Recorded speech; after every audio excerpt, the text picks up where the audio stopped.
नमस्कार प्यारे बच्चों, आज दिनांक 10 मार्च वर्ष 2021 नवीं कक्षा मैथ्स 2 का 7वां चैप्टर हम करेंगे। निर्देशांक भूमिति बहुत ही आसान चैप्टर है और ये इम्पॉर्टेंट भी है क्योंकि इससे रिलेटेड जो सवाल हैं वो आपको 10वीं कक्षा में भी मिलेंगे। इस चैप्टर में जो टॉपिक्स हैं वो कुछ इस तरह से हैं। सबसे पहले हम अक्ष समझ लेंगे। एक्स अक्ष क्या होता है, वाई अक्ष क्या होता है, आरंभ बिंदु क्या होता है, चतुर्थांश क्या होता है, प्रतल में बिंदु का निर्देशांक क्या होता है, कैसे निकालते हैं, फिर बिंदु कैसे स्थापित करते हैं, प्रतल में बिंदु का निर्देशांक और अक्ष पर भी बिंदु का निर्देशांक कैसे व्यक्त करते हैं या कैसे स्थापित करते हैं वो देखेंगे। बिंदु कैसे स्थापित करना है प्रतल में और अक्ष पर, फिर अक्ष के समांतर रेखा कैसे खींचनी, वाई अक्ष के समांतर रेखा का समीकरण क्या होता है, तो ये सारी चीज़ें इसमें हम पढ़ने वाले हैं। तो सबसे पहले इस पहले टॉपिक पे आ जाते हैं, अक्ष किसे कहते हैं। तो देखिए, संख्या रेखा आप लोग जानते होंगे। संख्या रेखा जिसमें हम लोग एक आड़ी रेखा खींचते हैं, हॉरिजॉन्टल लाइन, और उस रेखा का हर एक बिंदु एक संख्या दर्शाता है। जैसे कि बीच वाला जो बिंदु है वो 0 दर्शाता है, फिर उससे 1 सेंटीमीटर की दूरी पर 1 दर्शाएगा, फिर यहाँ से 2 सेंटीमीटर की दूरी पर 2, फिर यहाँ से 3 सेंटीमीटर की दूरी पर 3। तो और यहाँ 0 की बाईं तरफ माइनस ऋणात्मक संख्या होती है, -1, -2, -3, 1-1 सेंटीमीटर के अंतर पर। तो ये जो आड़ी रेखा संख्या रेखा है ये कहलाती है एक्स अक्ष। इसी तरह से जो खड़ी संख्या रेखा है इसे कहते हैं वाई अक्ष, जिसमें कि ऊपर की तरफ धनात्मक संख्या होता है 1-1 सेंटीमीटर के अंतर पर, 1, 2, 3, और नीचे की तरफ ऋणात्मक संख्याएं होती हैं। ये वाई अक्ष कहलाता है। तो ये हो गया एक्स अक्ष और ये हो गया वाई अक्ष। ये 2 अक्ष होते हैं। ये दोनों अक्ष जहाँ पर प्रतिच्छेदित करते हैं वो मूल बिंदु कहलाता है, या आरंभ बिंदु भी कह सकते हैं। आरंभ बिंदु कहलाता है मूल बिंदु। उसका निर्देशांक 0,0 होता है, यानी एक्स निर्देशांक 0 होता है, वाई निर्देशांक भी 0 होता है। अब चतुर्थांश क्या होते हैं वो समझ लीजिए। ये 2 अक्ष जब एक दूसरे को प्रतिच्छेदित करते हैं तो यहाँ पर 4 भाग मिलते हैं। ये वाला भाग देख सकते हैं आप, दूसरा इस, और ये तीसरा भाग, और ये चौथा भाग। तो इसको कहते हैं प्रथम चतुर्थांश, इसको कहते हैं द्वितीय चतुर्थांश, इसको कहते हैं तृतीय चतुर्थांश, और ये जो भाग है ये है चतुर्थ चतुर्थांश, चौथा चतुर्थांश हो गया ये। तो अब हम देखते हैं प्रतल के बिंदु के निर्देशांक। अब प्रतल क्या होता है? ये जो चतुर्थांश मैं आपको बता रहा हूँ यही प्रतल है। एक एक्स अक्ष होता है, एक वाई अक्ष होता है, और इसके बीच में जो जगह खाली है वो प्रतल है। तो प्रतल में कोई बिंदु है तो उसके निर्देशांक कैसे लिखते हैं? जैसे कि यहाँ पर देख लीजिए, एक बिंदु P है, प्रतल में है, क्योंकि एक्स अक्ष या वाई अक्ष के ऊपर नहीं है तो इसका मतलब वो प्रतल में है। तो सबसे पहले एक्स निर्देशांक देखा जाता है। P से सीधा आप नीचे एक्स अक्ष पर लंब खींचिए तो कौन सा नंबर मिलता है? 2। तो इसलिए बिंदु P का एक्स निर्देशांक 2 हो जाएगा। ऐसे ही बिंदु P से वाई अक्ष पर लंब खींचिए, कौन सा नंबर मिल रहा है? 3 मिल रहा है, तो P का वाई निर्देशांक 3 हो जाएगा। ऐसे ही यहाँ पर देखिए, बिंदु Q प्रतल पर है, एक्स अक्ष या वाई अक्ष पर नहीं, एक प्रतल पर है। तो Q से एक्स अक्ष पर लंब खींचिए तो Q का एक्स निर्देशांक -3 मिल जाएगा। अब Q से वाई अक्ष पर लंब खींचिए 2, तो Q का वाई निर्देशांक 2 मिल जाएगा। तो इस तरह से प्रतल पर जो बिंदु स्थित होते हैं उसका निर्देशांक लिखा जाता है। तो इसी तरह यहाँ कुछ और उदाहरण दिए हैं, वो आप लोग खुद से समझ लीजिएगा। अब हम समझेंगे कि अगर बिंदु अक्ष के ऊपर है, एक्स अक्ष या वाई अक्ष पर है, तब निर्देशांक कैसे लिखते हैं। जैसे कि ये बिंदु देखिए, कोई नाम तो नहीं दिया है, ये पहला ही बिंदु है, एक्स अक्ष पर पहला बिंदु है, तो यहाँ एक्स निर्देशांक 1 आ जाएगा।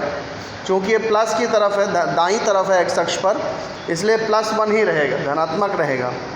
और एक्स अक्ष पर जितने भी बिंदु होते हैं उसका वाई निर्देशांक हमेशा 0 ही लिखना होता है, चाहे एक्स अक्ष पर किसी भी दिशा में हो, चाहे दाईं तरफ हो या बाईं तरफ हो। एक्स निर्देशांक पर स्थित बिंदु का वाई निर्देशांक हमेशा 0 होता है। और इसका x निर्देशांक वो जिस बिंदु पर होगा वो, जैसे पहले बिंदु पर है तो 1, दूसरे बिंदु पर है 2, तीसरे बिंदु पर है 3, चौथे बिंदु पर है 4, बाईं तरफ है तो -1, -2, -3, -4। इस तरह से x अक्ष के बिंदु लिखते हैं। और y अक्ष पर स्थित बिंदु कैसे लिखते हैं? y अक्ष पर जो भी बिंदु हैं सबका x निर्देशांक 0 ही आएगा, देख लीजिए। और y निर्देशांक ये डिपेंड करता है कि वो कौन से नंबर पर है। जैसे कि पहला बिंदु है तो 1 नंबर, दूसरा बिंदु तो 2, तीसरा बिंदु है तो y निर्देशांक 3, चौथा बिंदु है तो y निर्देशांक 4। नीचे की तरफ अगर बिंदु है तो माइनस में लिखना पड़ेगा, -1, -2, -3, -4। तो इस तरह अक्ष पर जो बिंदु होते हैं उनके निर्देशांक लिखे जाते हैं। अब यहाँ पर एक बात आप और अच्छी तरह समझ लीजिए कि अगर किसी बिंदु के दोनों निर्देशांक प्लस में है, x निर्देशांक भी प्लस में है, y निर्देशांक भी प्लस में है, तो वो पहले चतुर्थांश में होगा। फिर अगर पहला वाला माइनस में है, दूसरा वाला प्लस में है, तो इसका मतलब वो द्वितीय चतुर्थांश में होगा। दोनों निर्देशांक माइनस में है तो तृतीय चतुर्थांश होगा, और पहला प्लस है दूसरा माइनस है तो चौथे चतुर्थांश में होगा। इसको याद करने का एक बेहतरीन तरीका है, मैं आपको ट्रिक दे रहा हूँ, आप उसको समझ लीजिए और याद रखेंगे तो आपको याद रहेगा।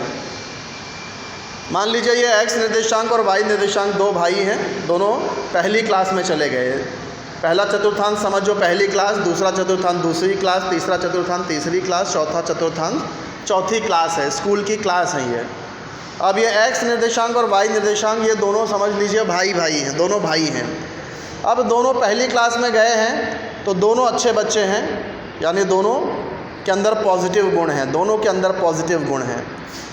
अब हुआ क्या, जैसे ये दोनों दूसरी क्लास में पहुँचे तो जो पहला वाला भाई है यानी x निर्देशांक है, अब वो बिगड़ने लगा, यानी उसके अंदर ऋणात्मक गुण आने लगे। तो दूसरी चतुर्थांश में पहला वाला देखिए माइनस हो गया है, दूसरा वाला प्लस हो गया है। अब तीसरे क्लास में पहुँचते ही क्या होता है, जो छोटा दूसरा भाई है, छोटा भाई, वो भी पहले भाई को देख के वो भी बिगड़ जाता है। तो यहाँ पर दोनों माइनस हो गए। चौथी क्लास में क्या होता है, जब पहला भाई जब देख रहा है कि मेरे वजह से दूसरा भाई भी बिगड़ने लगा है, तो क्या होता है कि पहला भाई भी सुधरने लग जाता है। तो इसलिए देखिए यहाँ पर x निर्देशांक प्लस में है।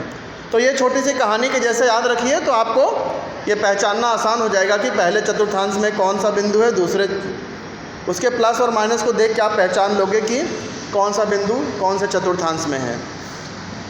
उसी तरह x अक्ष और y अक्ष पर कैसे पहचानोगे, अगर किसी बिंदु का y निर्देशांक 0 है इसका मतलब वो बिंदु x अक्ष पर होगा, और किसी बिंदु का यदि x निर्देशांक 0 है तो वह बिंदु y अक्ष पर होगा। जैसे यहाँ उदाहरण दिया है, देखिए यहाँ पर बिंदु निम्नलिखित बिंदु किस चतुर्थांश में है अथवा किस अक्ष पर है पहचानना है। अब यहाँ पर देखिए पहला ये जो बिंदु A है उसका x और y दोनों निर्देशांक प्लस में है, इसका मतलब ये पहले चतुर्थांश में होंगे। यहाँ पर देखिए पहला वाला माइनस में आ गया है, दूसरा प्लस में है, इसका मतलब ये दूसरे चतुर्थांश में है। यहाँ पहला प्लस है, दूसरा माइनस है, इसका मतलब ये चौथे चतुर्थांश में है। यहाँ दोनों माइनस है, इसका मतलब ये तीसरे चतुर्थांश में है। इस बिंदु में देखिए y निर्देशांक 0 है, इसका मतलब ये x अक्ष पर है। यहाँ पर x निर्देशांक 0 है, इसका मतलब वो y अक्ष पर है। तो इस तरह से चिन्ह को देख करके और ये x0 को देख करके हम बता सकते हैं कि ये दिया गया बिंदु कौन से चतुर्थांश में है या कौन से अक्ष पर है। इसके बाद का टॉपिक है कि दिए गए निर्देशांक से बिंदु को कैसे स्थापित करना है। जैसे P4,3 है तो यहाँ x निर्देशांक 4 है और y निर्देशांक 3 है। तो x निर्देशांक 4 है, यहाँ से एक लाइन खींचा है खड़ी, y निर्देशांक 3 है तो यहाँ से भी एक आड़ी लाइन खींचनी है। दोनों जहाँ पे भी कट करेंगे वो उसका वहाँ पर बिंदु P होगा 4,3। ऐसे ही x निर्देशांक y निर्देशांक -2,2 है तो x निर्देशांक -2 y निर्देशांक 2 दोनों कहाँ पे कट कर रहे हैं, वो बिंदु Q हो गया -2,2।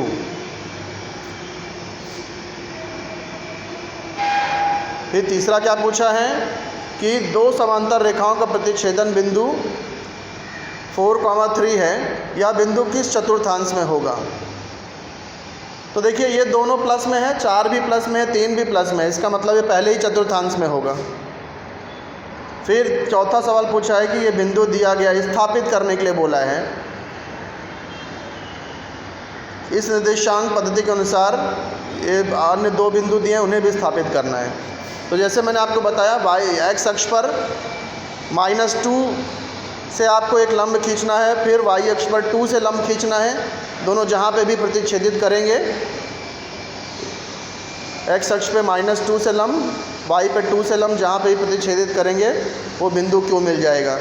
ऐसे बिंदु R -3 और -4 है। तो -3 -4, यहाँ पर -3 लिया नहीं है देखिए।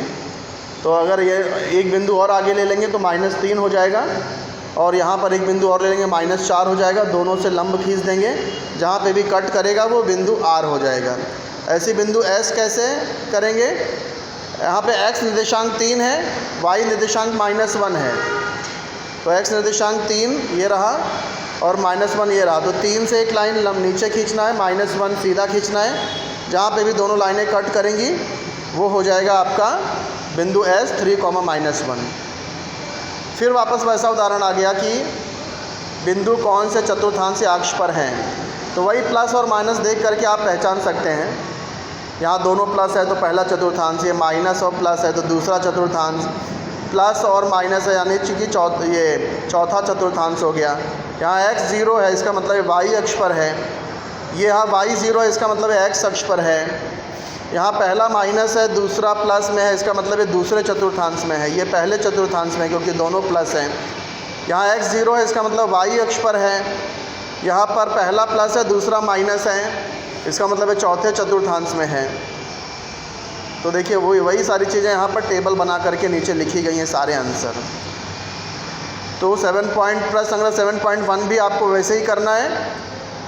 निर्देशांक के आधार पर बताना है कि कौन सा बिंदु किस चतुर्थांश पे है या कौन से अक्ष पर है। दूसरा भी वैसे ही है, यहाँ भी चिन्ह दिए हैं कि दोनों धनात्मक हैं। दोनों धनात्मक हैं तो कौन से चतुर्थांश में होंगे, दोनों ऋणात्मक हैं तो कैसे होंगे। तो ये भी पहले जैसा ही हो गया। फिर ये प्रतल में निश्चित करना है, स्थापित करना है। तो जैसे मैंने आपको उदाहरण में बताया था, अब यहाँ पर ग्राफ पेपर आपको लगेगा। ग्राफ पेपर में x और y अक्ष बना देना और फिर इन बिंदुओं को स्थापित कर देना। तो ये प्रश्न संग्रह 7.1 सॉल्व करिए। कहीं पर ना समझ में आए तो मुझसे पूछिए और सॉल्व करके आप ये शेयर भी करिए। धन्यवाद।